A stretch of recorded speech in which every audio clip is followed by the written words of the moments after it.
वर्तमान में हमारे पूर्व इसी विभाग के मंत्री अभी आलमगीर साहब जेल में हैं, और उनसे पहले जो दो पूर्व थे हरिनारायण जी और एनोस एक्का जी, वो जेल की यात्रा कर चुके हैं।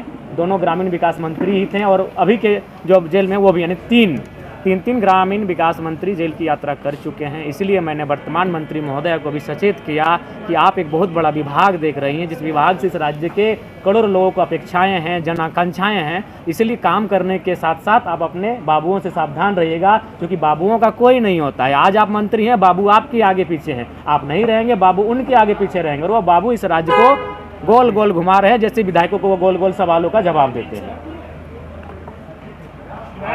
कल जो है आप बोले थे कि मेरा आवास बेच के जो है छात्रों को छात्रवृत्ति दी जाए, सत्ता पक्ष के विधायक बोले 3 लाख कम पड़ रहा है आवास। नहीं, हमने उसमें भी पता नहीं रिकॉर्ड, सिराज जी रिकॉर्ड में वॉइस नहीं आया। सही बात है, जब उन्होंने इस बात को कहा कि 3 लाख रुपए फर्नीचर मैंने मिला है, उसको 10 लाख किया जाए, सभी विधायकों ने लगभग बेंच पीटा। सिर्फ मैंने कहा कि आप लोग दरी बिछा के सोइए, क्योंकि आवाज़ वॉइस रिकॉर्ड नहीं हुआ, क्योंकि हम लोग का कैमरा उसमें ऑफ रहता है। जो बोलते हैं, मैं अकेला विधायक था सदन में जिसने कहा कि नहीं, अगर नहीं ये 3 लाख में कुछ हो रहा है तो आप दरी बिछाइए। एक मोटा सा आता है फॉर्म जिसको बोलते हैं, वो रुए का होता है, उसमें आप सोइए, लेकिन 1 भी रुपया विधायकों को सुविधा के लिए नहीं दिया जाएगा। एकमात्र जयराम महतो ने इस आवाज को उठाया सदन के अंदर, बाकी सभी विधायक मेज पीट रहे थे। जब सुरेश पासवान जी ने इस बात का प्रस्ताव सदन में लाया कि 3 लाख रुपए में फर्नीचर, बेड इत्यादि नहीं हो रहा है, सोफा इत्यादि, उसे 10 लाख किया जाए, सभी मेज पीट रहे थे। सभी विधायक, बीजेपी के, कांग्रेस के, जेएमएम के, आरजेडी के तमाम विधायक मेज पीट रहे थे। अकेला जयराम महतो ने कहा अगर नहीं है तो आप दरी मंगाइए, मोटा सा दरी मंगाइए और बिछा कर सोइए। लेकिन अब जब तक छात्रवृत्ति नहीं, जब तक इस राज्य के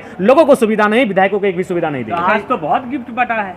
मैंने नहीं लिया है, मैंने नहीं लिया है, आपने भी देखा होगा, मैंने नहीं लिया है। अच्छा, ये जो आज ग्रामीण विकास आपकी सोच हो सकती है ना, सामान्य तौर पे जिस वर्ग से विधायक आ रहे हैं, अगर वो आराम से सोना चाहते हैं तो इसमें एतराज तो अपने लीजिए ना भाई, 2,13,000 की सैलरी क्या करेंगे?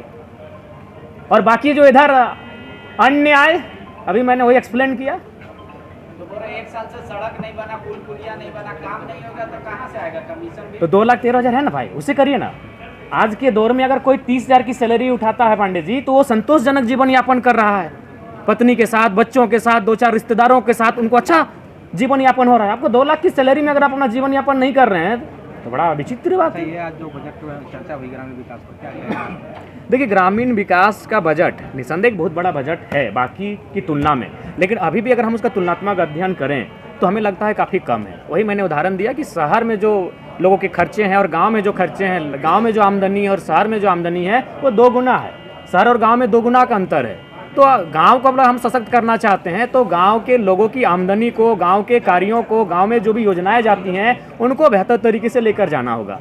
जब हम गांव जाते हैं तो हम लोग काम की बात करते हैं, जब हम काम की बात करते हैं तो मनरेगा की बात करते हैं, जब हम मनरेगा की बात करते हैं तो मनरेगा के घोटाले सामने आते हैं। मैं और साथ ही साथ मैं मंत्री जी को तो आपके माध्यम से, क्योंकि सदन में आज उतना समय मिला नहीं, आपके माध्यम से कहना चाहूँगा कि मनरेगा से राज्य सरकार को भी सीख लेना चाहिए। क्योंकि मनरेगा की योजना जब प्लान हो रही थी, प्लानिंग इसका किया जा रहा था, तो किसी पदाधिकारी ने सजेशन किया था कि इसे फ्री में दिया जाए। एक्चुअली वास्तव में मनरेगा की योजना फ्री योजना थी, लेकिन एक अधिकारी ने कहा कि आप उनसे लकड़ी कटवा लीजिए, आप उनसे जंगल में जाकर पत्ते चुनवा लीजिए, आप उनसे जाकर मिट्टी कटवा लीजिए, सड़क के धूल कण साफ करवा लीजिए, लेकिन फ्री में पैसा ना दिया जाए। वही मनरेगा है। मनरेगा में करप्शन होने के बाद भी आज अर्थव्यवस्था की एक रीढ़ बना हुआ है मनरेगा। तो उससे राज्य सरकार को भी सोचना चाहिए जो वो मैया सामान लेकर आए, और सभी राज्यों को जो अपने वोट बैंक के चक्कर में फ्री लेकर आ रहे हैं। मनरेगा उसका सबसे बड़ा उदाहरण है। मनरेगा भी इसी प्रकार की स्कीम थी, फ्री में देने वाली स्कीम थी, लेकिन उस कमेटी में जो पदाधिकारी बैठे थे उनमें से कुछ ने सजेस्ट किया कि आप उनसे जंगल में लकड़ी कटवा लीजिए, उनसे मिट्टी कटवा लीजिए, जो सड़क है उन सड़क में जो धूल और कंकड़ पड़ रहे हैं उनसे उनको चुनवा लीजिए, लेकिन शर्म करवाइए और पैसा दीजिए। वही मनरेगा है। आपके समुदाय के लोग जो है, कुर्मी समाज के लोग एक बार फिर से जो है प्रभात तारा मैदान में जो है महाजुटान करने वाले हैं, क्या लगता है उनकी मांगों को लेकर आप?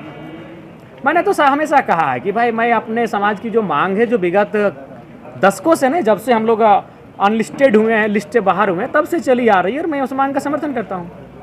जयराम जी, नगर निकाय चुनाव का आज परिणाम आ रहा है, आपकी पार्टी के समर्थित उम्मीदवार कैसा प्रदर्शन कर रहे हैं? अभी तक 3 सूचना मिली है, एक बेरमो में, एक हजारीबाग में और एक बोकारो में। 3 जगह हम लोग पार्षद का चुनाव जीते हैं, और एक नई पार्टी के लिए जिसका शहर में कोई जनाधार नहीं था, ये हमारे लिए सोने पे सुहागा है।